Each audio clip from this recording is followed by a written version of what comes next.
श्री राम बहनों। आइए आज मैं हनुमान जी का प्यारा सा भजन आप सबों के सामने लेकर आई हूँ।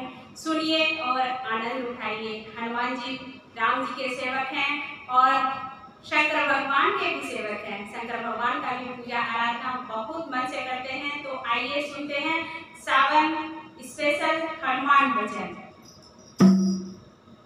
श्री गुरु चरण सरोज रज निज मन मुकुर सुधार, वरणो रघुवर विमल जसो जो दायक फल चार।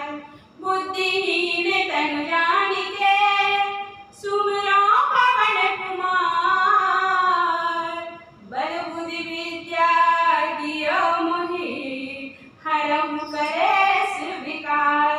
प्रेम से बोलिए राम भक्त हनुमान की जय, बजरंगबली महाराज की जय, बालाजी सरकार की जय, शंकर भगवान